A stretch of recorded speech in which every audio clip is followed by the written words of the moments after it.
حسین ابن علی یہ سمجھتے تھے. لوگ کہتے ہیں لوگ سمجھاتے سن او یار وہ لوگ سانو نہیں سمجھا سکتے, ساڈے کول بولنا سن انہوں سمجھا دئیے کہ اللہ دے بندے ہو اے آیتاں نے حدیثاں نے. تو حسین ابن علی, اور یہی دیکھیں جو حضرت حسین کو سمجھانے والے تھے ان کو تو سمجھ نہیں آئی ہوئی تھی, لیکن حضرت حسین کے مخالفین کو سمجھ آ گئی تھی. اسی لیے دیکھیں وہ جب تک حسین سے بیعت نہ ہو جائے وہ سکون سے نہیں بیٹھے.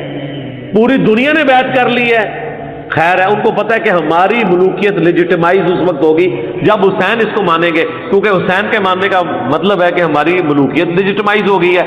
جو وارث رسول ہیں, پیغمبر کی اولاد ہے, انہوں نے ہمیں مان لیا. اچھا یہ بات ان کو بھی سمجھ تھی کہ جب تک حسین بیان نہ کرے نا ایت اسی جعلی حکمران دیا اتاندلی دے حکمران اسی جدوں تک اے نہ مان لیں, ان کو یہ سمجھ تھی. تو میرا ایک کلپ بھی تھا اس میں, the difference between the natures of ابن علی and ابن عمر, یعنی حسین ابن علی وہ کیوں اتنے ہارڈ لائنر تھے اور دوسری طرف عبداللہ ابن عمر کیوں سافٹ تھے. یہ حدیث وہ تابعی کہتا ہے جب میں نے عبداللہ بن عمر سے بیان کی نا تو انہوں نے اس حدیث کو ماننے سے انکار کر دیا. یہ صحیح مسلم کے الفاظ ہیں, یہ مولانا شریف نہیں ہے, مسلم شریف ہے. اب وہ تابعی کہتا ہے, پھر میں اس پہ ذرا کامنٹ دیتا ہوں کہ وہ صحیح نہیں مان رہے تھے, کیونکہ اگر وہ اس حدیث کو صحیح مان رہے ہوتے تو ان کو یہ پتا چل جاتا ہے کہ میں جو نیوٹرل رہا ہوں یہ تو غلط ہے, حسین کا سٹانس ٹھیک ہے. اور یہ مانتے تھے حسین ابن علی کو, وہ غلط نہیں کہتے تھے, وہ کہتے تھے یہ لوگ مکار ہیں, آپ کو شہید کر دیں گے, آپ کر رہے ٹھیک ہے. اور پھر آپ دیکھیں مجموع الزوائد کے اندر المستدرک للحاکم میں موجود ہے, ہم نے کربلا والے ریسرچ پیپر میں ڈالا ہے کہ عبداللہ بن عمر آخری وقت میں کہتے تھے کہ مجھے پوری زندگی کوئی نیکی چھوڑنے پر کوئی شرمندگی نہیں ہے, میں نے کوئی بھی گناہ کا کام نہیں کیا, نہ کوئی نیکی چھوڑی ہے, اپنی طرف سے پوری کوشش کی, سوائے ایک کام کے کہ میں نے حضرت علی کے ساتھ مل کر باغی گروہ کے خلاف قتال نہیں کیا. تو یہ عبداللہ ابن عمر کو اپنی وفات کے دنوں میں یہ بات سمجھ آ گئی کہ مجھ سے غلط ہوا. اور دیکھ لیں پھر جس بنو امیہ کے خلاف وہ کھڑے نہیں ہوئے اسی بنو امیہ نے انہیں مروایا. صحیح بخاری میں ان کے پاؤں میں تیر مروا دیا تھا حجاج ابن یوسف نے, نیزہ مروا دیا تھا, اور اسی سے ان کی شہادت ہوئی ہے 74 ہجری میں. تو آخری وقت میں سمجھ آ گئی. تو وہ تابعی کہتا ہے عبداللہ بن عمر نے اس حدیث کو ماننے سے انکار کیا کیونکہ یہ تو ان کی پوری ڈاکٹرن کے خلاف تھی نا, کہ جی ان حکمرانوں کے خلاف جو ہاتھ سے قتال کرے وہ مومن ہے, جو زبان سے کرے مومن ہے. یہ ان حکمرانوں کی بیعت کیے ہوئے تھے, بخاری مسلم میں یزید کی بیعت کی تھی عبداللہ ابن عمر نے, حضرت علی کی بیعت نہیں کی کہ جی اختلاف پیدا ہو گیا, یزید کی بیعت کر لی. بخاری مسلم میں آتا ہے. پھر یہ لوگوں کو بیعت توڑنے سے روکتے بھی تھے واقعہ کربلا کے بعد, اور جن کو روک رہے تھے وہ بھی صحابہ ہی تھے نا. انہوں نے کوئی انجینئر صاحب کی ویڈیوز تو نہیں دیکھی تھی. عبداللہ ابن مطیع بخاری مسلم میں آتا ہے. تو اور یہ البدایہ والنہایہ سے ایک حوالہ پیش کرتے ہیں تاریخ ابن کثیر سے کہ محمد بن انفیہ عبداللہ ابن مطیع سے ملے تو ان کو کہا کہ میں نے تو یزید کو بڑا صوم و صلات کا پابند پایا ہے اور سنت ڈھونڈنے والا, تلاش کر کر کے اس پہ عمل کرنے والا پایا ہے. یعنی جن کے باوجداد نے سنتیں ڈھونڈ ڈھونڈ کے قتل کی ہیں اس کو انہوں نے سنت کے اوپر عامل اور ڈھونڈ ڈھونڈ کے. تو عبداللہ ابن مطیع نے کہا کہ حضرت جتنا عرصہ آپ رہے ہیں نا وہاں اتنا عرصہ میں اس نے یہ نیکی کے کام کیے ہیں, ادروائز وہ شرابی ہے اور شریعت کی حرام کردہ چیزوں کو اس نے حلال ٹھہرایا ہوا ہے, قریب آسمان سے پتھر برس پڑے. یہ کون کہہ رہا ہے؟ عبداللہ ابن مطیع صحابی, اور محمد بن انفیہ تابعی ہے. پوری روایت بیان کریں نا, تابعی اور صحابی کا کال ٹکرائے تو ہم کس کی بات کو مانیں گے؟ اور ویسے بھی اصول محدثین ہے کہ جب کوئی شخص اس بات میں بات کر رہا ہو نا اور دوسرا نفی میں, تو نفی جہالت کی بنا پہ بھی ہو سکتی ہے کہ اس کو پتہ نہ ہو. اس بات جو شخص کرتا ہے اس کی رائے زیادہ ہوتی ہے. یعنی ایک شخص کہتا ہے میں نے ایسے ہوتے ہوئے دیکھا, دوسرا کہتا ہے میں نے تو نہیں دیکھا, تو اس کا یہ مطلب نہیں کہ وہ کام ہوا نہیں ہے. بخاری مسلم میں آتا ہے نا کہ ایک صحابی کہتے ہیں میں نے نبی علیہ السلام کو کعبے کے اس چوکور کمرے کے اندر نماز پڑھتے ہوئے نہیں دیکھا. دوسرے صحابی کہتے ہیں میں نے نبی علیہ السلام کو اس کمرے کے اندر فلاں ستون کے پاس نماز پڑھتے ہوئے دیکھا ہے. تو آپ مجھے بتائیں کس صحابی کی بات مانی جائے گی؟ جس نے دیکھ لیا. کیونکہ نہ دیکھنا تو جہالت کے وجہ سے, یہ جہالت عربی والی ہے, اردو والی نہ, جہالت سے مراد ہے نہ جاننے کی وجہ سے, ان نون ہونے کی وجہ سے ایسے ہو سکتا ہے. لیکن جس نے دیکھ لیا, تو عبداللہ ابن مطیع تو دیکھ آئے تھے کہ اس نے کیا حرکتیں کی ہیں. تو تو عبداللہ بن عمر کو یہ بات سمجھ آئی. اچھا وہ اب تابعی کہتے ہیں، مسلم شریف کے الفاظ ہیں کہ میں بڑا عرصہ پریشان رہا کہ عبداللہ بن عمر کو میں اب کیسے منواؤں اس بات پہ. تو اللہ کا کرنا ہوا کہ حضرت عبداللہ ابن مسعود تشریف لے آئے مدینہ شریف. تو مجھے خود ہی ایک دن عبداللہ بن عمر نے کہا کہ ابن مسعود کی جا کے زیارت نہ کریں، ظاہر سینئر صحابی ہیں وہ، انہوں نے ہی جانا تھا ان کے پاس. تو کہتے ہیں میں نے کہا، میں نے دل میں سوچ دیا کہ یہ جائیں گے نا تو میں وہ حدیث پوچھوں گا ان کے سامنے. یہ بھی ایک بڑے بندے کی غلطی نکالنے کا طریقہ یہ ہوتا ہے. تو کہتے ہیں میں وہاں جب گیا، ملاقات ہوئی تو میں نے ابن مسعود سے کہا کہ حضرت آپ نے مجھ سے یہ حدیث نہیں بیان کی تھی کہ جب بھی کوئی پیغمبر آیا اس کے کچھ مخلص ساتھی ہوتے تھے، جب وہ چلے جاتے تھے پھر نااہل حکمران بن جاتے تھے ان کے جانشین. وہ کرتے تھے جس کا حکم نہیں ہوتا تھا، اور جس چیز سے روکا گیا ہوتا تھا وہ کرنا شروع کر دیتے تھے. ان سے جو ہاتھ سے قتال کرے وہ مومن ہے، جو زبان سے کرے وہ مومن ہے، اور جو دل میں برا جانے وہ بھی مومن ہے، لیکن وہ آخری درجے کا. تو ابن مسعود نے کہا ہاں یہ بات میں نے خود رسول اللہ سے سنی تھی. پھر کہتے ہیں عبداللہ بن عمر خاموش ہو گئے، ان کو پتہ چل گیا کہ یہ حدیث ٹھیک ہے. اس سے یہ بھی پتہ چلا کہ کسی حدیث کے بارے میں کوئی ریلیکٹنٹ ہو سکتا ہے، لیکن جب اس کی تصدیق ہو جائے اس کے بعد کسی شخص کو یہ حق حاصل نہیں ہے کہ اس چیز سے انکار کرتا ہے. اور اس سے یہ بھی پتہ چلا کہ کسی حدیث پہ عقلاً اعتراض کرنا کوئی گناہ یا گمراہی نہیں ہے، لیکن جب پتہ چل جائے اس کے بعد گمراہی ہے. ان کو یہ چیز ہضم نہیں ہو رہی تھی کہ ایسے کیسے ہو سکتا ہے، کیونکہ اگر ایسے ہوتا تو ان کی پوری ڈاکٹرین اپنی ختم ہوتی تھی. وہ تو خود نیوٹرل ہو کے بیٹھے ہوئے تھے، کیونکہ انہوں نے تو کوئی نہیں بنو امیہ کے خلاف قتال کیا ہوا تھا. اور میرا خیال ہے شاید یہی وجہ تھی کہ آخری وقت میں پھر وہ پچھتاتے تھے، جو میں نے آپ کو مجموع الزوائد اور المستدرک الحاکم کی روایت بتائی. اب یہ ساری باتیں سورۃ المائدہ کی آیت نمبر 103 کی تفسیر میں ڈاکٹر اسرار صاحب تو بیان نہیں کریں گے، یہ کوئی بریلوی عالم تو بیان نہیں کرے گا، دیوبندی تو نہیں کرے گا. اول تو ان میں سے اس میں سے کئی چیزوں کا ان کو پتہ ہی نہیں ہوگا. تو اللہ کے فضل سے ہماری جو تفسیر کی کلاس ریکارڈ ہو رہی ہے نا علا وجہ بصیرت، اس کو جو بندہ بھی سنے گا، اللہ کا فضل ہے سورۃ المائدہ بھی ہماری کمپلیٹ ہونے والی انشاءاللہ تعالی. جو بندہ بھی اسے سنے گا اس سے پتہ چلے گا کہ واقعی کو ویلیو ایڈیشن ہوئی ہے. اس کے بعد سینکڑوں تفاسیر آپ پڑھتے رہیں اور ڈھونڈتے رہیں چیزیں. ایون جس کے بارے میں ان کا مان ہے نا تبری اور ابن کثیر، وہ بھی آپ پڑھ کے دیکھ لیں. اتنی تفصیلی گفتگو ادھر بھی ایک آیت کے کانٹیکسٹ میں نہیں ہوتی، اسکیٹرڈ فارم میں ہوتی ہیں. کئی چیزیں انہوں نے اسکپ بھی کی ہوتی ہیں امت کے وسیع تر مفاد کے اندر، کیونکہ جب سنی شیعہ کنفلکٹ آ گیا ہے اس کے بعد آپ ہر چیز کو آپ نے یہ اینک لگا کے دیکھنا ہے کہ ادھر یہ ڈنڈی کیوں لگی ہوئی ہے، وہ اس کے پیچھے کوئی اور مسئلہ ہو. ہر گل بھی ایک گل ہوتی ہے، وہی اصل گل ہوتی ہے. جو پنجابی میں کہا جاتا ہے نا ہر بات کے اندر کی ایک بات ہوتی ہے اور وہی اصل بات ہوتی ہے. کیونکہ وہ بات جب بیان کی جاتی ہے تو میرے بھائی پھر گالیاں پڑتی ہیں. لوگ کہتے ہیں یار، وہ اکثر کہہ دیتے ہیں یار ٹھیک ہے یہ ہے تھا، لیکن ایسے قرآن میں بیان کرنا کیوں ضروری تھی؟ اس لیے کہ قرآن میں تو اتنا سخت فتویٰ آیا ہے امر بالمعروف و نہی عن المنکر کے حوالے سے، تو ہم نے ہر وہ چیز ڈسکس کی. ویسے تو آپ کہتے ہیں جی صحابہ جو ہیں وہ ہمارے لیے رول ماڈل ہیں، تو حضرت حسین صحابی نہیں ہے؟ اس طرح کی آیات کو حضرت حسین کی زندگی میں دیکھا جائے گا نا، اور آپ نے کس کو پیش کرنا ہے؟ اور مسلمانوں کے بارے میں جو سورۃ الحجرات میں آیا کہ اگر مسلمانوں کا کوئی گروہ باغی ہو جائے تو اس سے جنگ کرو، قتال کرو یہاں تک کہ وہ حق پر آئے. اب یہ والی جنگ یہ تو حضرت علی نے لڑی ہے نا، جمل اور صفین اور نہروان. تو اس کے لیے حضرت علی کو رول ماڈل کے طور پہ آپ پیش کر کے بتائیں گے نا کہ پریکٹیکلی صحابہ کی زندگی میں یہ چیز ہے. تو میں آپ کو دعوے سے کہتا ہوں صحابہ کی رٹ لگانے والے بھی سلیکٹو صحابہ کو مانتے ہیں اور سلیکٹو صحابہ کی بھی سلیکٹو باتیں مانتے ہیں.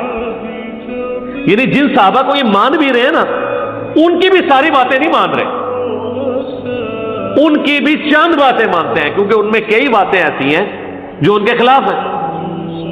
مثلا میں آپ کو بتا دیتا ہوں، انہوں نے ایک جعلی روایت پیش کی سنن کبریٰ البیہقی سے، دلائل النبوہ سے جو مشکات میں بھی ہے، اور یہ گھڑی ہوئی حدیث ہے کہ حضرت ابوبکر کے بارے میں حضرت عمر کہتے تھے کہ اللہ تعالیٰ مجھ سے پوری زندگی کی نیکیاں لے لے اور مجھے غار ثور کی ایک نیکی دے دے.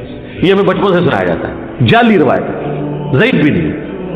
اور مسلم شریف میں یہ حدیث ہے کہ حضرت ابو ہریرہ کہتے ہیں کہ جب رسول اللہ نے فرمایا کہ کل میں اس شخص کے ہاتھ میں جھنڈا دوں گا خیبر کے دن جس سے اللہ اور اس کا رسول محبت کرتے ہیں اور وہ اللہ اور اس کے رسول سے محبت رکھتا ہے, اللہ اور اس کا رسول اس سے محبت رکھتے ہیں, تو ہم پوری رات اس شوق میں سوئے نہیں کہ وہ خوش نصیب کون ہے. صبح حضرت علی کو وہ جھنڈا ملا اور حضرت عمر کہا کرتے تھے کہ یہ پہلا اور آخری موقع تھا کہ مجھے یہ خواہش ہوئی, میں نے کبھی کسی عمارت کی تمنا نہیں کی لیکن یہ مجھے خواہش ہوئی کہ وہ جھنڈا علی کی بجائے مجھے مل جاتا. اب یہ حدیث ہے مسلم شریف میں حضرت علی کے فضائل میں, یہ کتنے سنی علماء کو بھی پتہ ہے, اور میں نے یہ چیلنج دیا ہے کہ مجھ سے پہلے اس روئے ارض پہ یہ حدیث کسی نے امام مسلم کے علاوہ بیان کی ہو, امام مسلم کو نقل کی ہے, کسی عالم کی تقریر میں ہو, حضرت علی کے فضائل والے چیپٹر میں کسی نے یہ والا حصہ نقل کیا ہو. بس اتنا کرتے ہیں, اللہ اور اس کے رسول سے محبت کرتے ہیں اور وہ اللہ اور اس کے رسول سے محبت کرتا ہے. یہ اگلے مسلم کے الفاظ جو حضرت ابو ہریرہ نے نقل کیے, اور اس میں میں نے شیعہ کو بھی پھکی دی ہے کہ تم حضرت ابو ہریرہ کے بارے میں زبان کھولتے ہو, حضرت ابو ہریرہ نے اہل بیت کی شان کی حدیثیں بیان کی ہیں, ان میں یہ بھی حدیث ہے, یہ حضرت ابو ہریرہ نے بیان کی ہے. میں نے اپنے ممبر پہ بنو امیہ کے بنو مروان کے بندروں کو کودتے ہوئے دیکھا ہے, یہ بھی حضرت ابو ہریرہ نے روایت کی ہے المستدرک الحاکم میں اور مسند ابی جعلہ کے اندر یہ جو روایت آتی ہے یہ بھی حضرت ابو ہریرہ نے بیان کی ہے. تو حضرت ابو ہریرہ الحمدللہ, اور یہ حدیث مسند احمد کی, جس نے حسن و حسین سے محبت کی اس نے مجھ سے محبت کی, اور جس نے حسن و حسین سے بغض رکھا اس نے مجھ سے بغض رکھا. یہ حدیث بھی حضرت ابو ہریرہ نے بیان کی ہے, اور یہ حدیث حضرت ابو ہریرہ کے علاوہ کسی شخص نے بیان نہیں کی ہے. یعنی حضرت حسین سے بغض, رسول اللہ سے بغض, اور رسول اللہ سے بغض کیا ہے, اللہ تک بات ہے. ان الذین یؤذون اللہ ورسولہ لعنہم اللہ فی الدنیا والآخرہ, جو اللہ اور اس کے رسول کو اذیت دیتے ہیں دنیا اور آخرت میں ان پر اللہ کی لعنت ہے, اور اللہ نے ان کے لیے ذلیل و خوار کر دینے والا عذاب تیار کر رکھا ہے. اللہم لا تجعلنا منہم, اللہم انی اسألک حبک وحب من یحبک وحب عمل یقربنی الی حبک, آمین. تو یہ حضرت ابوبکر نے یہ آیت پڑھی,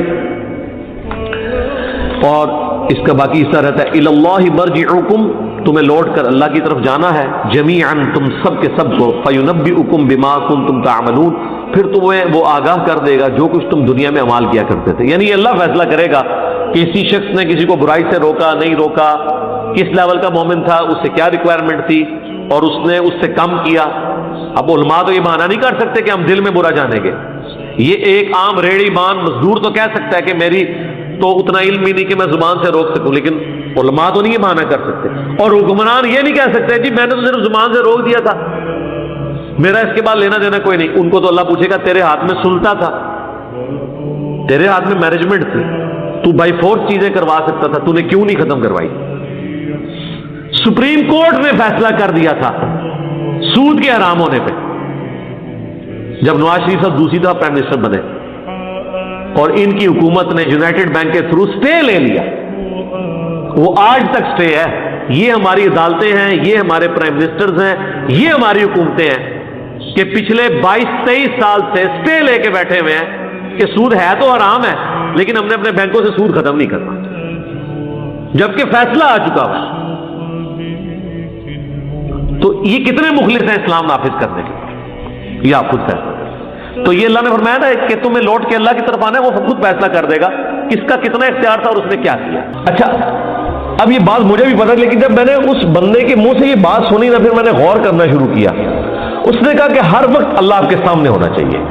تو پھر میں نے سوچا واقعی یار اسلام تو ہے ہی سینٹرڈ اراؤنڈ گاڈ ہے. صبح سے لے کر شام تک ہر چیز خدا کے گرد گھومتی ہے. صبح اٹھ کے آپ پہلا جملہ کیا بولتے ہیں, الحمدللہ الذی احیانا بعد ما اماتنا والیہ النشور. تمام تعریفیں اس اللہ کے لیے جس نے مرنے کے بعد مجھے دوبارہ سے زندہ کر لیا, اور میں نے لوٹ کے اسی کی طرف جانا ہے. آخرت کا ذکر بھی ساتھ یہ تلوار جو ہے نا یہ ہر وقت لٹکی رہے گی. آپ دیکھیں دنیا میں جتنی دعائیں ہو رہی ہوتی ہیں نا, آخرت کا موت کا ذکر ساتھ پیرلل میں آ رہا ہوتا ہے کہ تیاری سٹارٹ ہی صبح کیا ہو رہا ہے, اے اللہ موت کے بعد زندگی دی ہے, اور پھر میں نے مر کے تیرے پاس ہی آنا ہے جو آخری موت ہے, جس کے بعد میں نے اٹھنا بھی کوئی نہیں, پھر قیامت میں ہی اٹھنا ہے. یہ سٹارٹ ہو رہا ہے. نماز پڑھیں گے, وہ تو ذکر کی اعلیٰ ترین چیز, واقعی میں صلاۃ لذکری, میری یاد کے لیے نماز کو قائم رکھنا, اور نماز کے بعد بھی اذکار, نماز کے اندر بھی اذکار, مسجد میں جانے کی دعا وہ بھی گاڈ اورینٹڈ, مسجد سے نکلنے کی دعا, ٹوائلٹ گئے ہیں تو اس میں جانے کی دعا, اس سے نکلنے کی دعا, پھر گھر سے نکلے ہیں پھر اللہ کو یاد کر کے نکلے ہیں.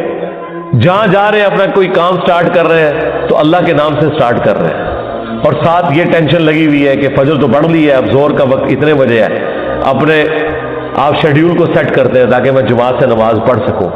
تو بس جو یہ شیڈیول طے کر رہا ہے نا، وہ بھائی فجر سے لے کے زور تک نماز کی حالت میں ہے، کیونکہ وہ نماز کے انتظار میں بیٹھا ہے. نماز کے انتظار میں بیٹھنے کے لیے مسجد میں بیٹھنا ضروری نہیں ہے. کوئی اپنے آفس میں بھی بیٹھا ہے نا اس انتظار میں کہ میں نے نماز کے لیے جانا ہے، وہ نماز کے انتظار میں بیٹھا ہوا ہے. پھر نماز کا وقت آ جاتا ہے، پھر بازار میں جانے کی دعا، سواری پہ بیٹھے تو اس پہ دعا. وہ ساری دعائیں ذرا آپ پڑھیں، کوئی بزرگ بابا آپ کو ان دعاؤں میں نظر نہیں آئے گا. خدا سے شروع ہو کے خدا پہ ختم. یہ کائنات سینٹرڈ اراؤنڈ گاڈ ہے. ہماری زندگی کا مقصد خدا کی پہچان ہے. انبیاء کے دنیا میں آنے کا مقصد خدا کی پہچان ہے. ہر چیز خدا کے گرد گھومتی ہے. یہ اصل میں اللہ کو مطلوب انسان ہے جو سینٹرڈ اراؤنڈ گاڈ. تو آپ اس کے ذرا ٹیسٹ کو فیل کریں. الذین آمنوا، جو لوگ ایمان لائے، وتطمئن قلوبہم بذکر اللہ، اور مطمئن ہوتے ہیں ان کے دل اللہ ہی کی یاد سے. الا بذکر اللہ تطمئن القلوب، آگاہ ہو جاؤ کہ دلوں کا سکون ہے ہی اللہ کی یاد میں. یہ اللہ تعالیٰ نے سکون رکھے اس کے اندر. سکون سے مراد یہ نہیں ہے کہ دنیا میں آپ کو کوئی پریشانی نہیں آئے گی. اگر یہ مطلب ہو تو انبیاء کرام نے تو سب سے زیادہ بے سکونی دیکھی ہے. ہر آزمائش اللہ تعالیٰ نے ان کے اوپر ڈالی ہے اور وہ ثابت قدم رہے. مراد یہ کہ اگر کوئی آزمائش آئے گی تو وہ برداشت کرنا آسان ہو جائے گی. پھر دنیا حسنہ کیا ہے کہ دنیا میں اگر تکلیف بھی آئے تو صبر آ جائے گا کہ اللہ کی مرضی، انا للہ و انا الیہ راجعون. دیکھیں تکلیف میں بھی آپ کو یہ دعا سکھا دی گئی ہے. ادھر بھی موت ہے، اے اللہ ہم تیری طرف سے آئے تھے، ہم نے بھی تیرے پاس ہی آ جانا ہے واپس سے. تو یہ تکلیف جو آئی ہے نا، یہ بھی تو ایک نہ ایک دن ختم ہو جانی ہے. بڑی سے بڑی تکلیف بھی اس دن تو ختم ہو جانی ہے جس دن انسان کو موت آنی ہے. بیمار تھا تو جب بندہ ہی ختم ہو گیا تو بیماری بھی ختم ہو گئی. تو دیکھیں ہر جگہ گاڈ اورینٹڈ، اللہ کی طرف متوجہ رہنا. تو اس کے لیے اللہ تعالیٰ نے آپ کو پورا جو شیڈیول دیا ہوا ہے. ابھی تو یار ان لوگوں نے ہماری نمازوں کے مزے خراب کر دیے ہیں. کاش آپ کے اوپر وہ دریچہ کھل جائے جو ایک بند دریچہ ہے، وہ سال میں ایک دفعہ کھلتا ہے قیام اللیل کی شکل میں. لیکن اگر آپ امیجن کریں کہ دنیا میں جتنی بھی مساجد ہیں ان کے اندر جہری نمازوں میں قرآن الف لام میم سے شروع ہو کے یا سورہ فاتحہ سے شروع ہو کے والناس تک پورا سال چلے، ایک ایک رکوع، ایٹ لیسٹ ایک ایک رکوع، کتنا ٹائم لگ جائے گا؟ اگر یہ نماز 7 منٹ میں ختم کرتے ہیں وہ 20 منٹ میں ہو جائے گی یا 15 منٹ میں.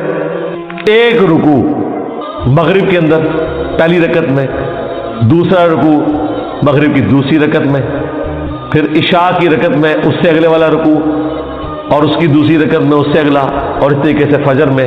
یہ 6 رکعتیں جو ہیں آپ کی جہر، 2 مغرب، 2 عشاء اور 2 فجر. ان میں قرآن پورے سرکل میں چلتا رہے. آپ کو عربی آتی ہے نہیں آتی اس سے کوئی فرق نہیں پڑتا.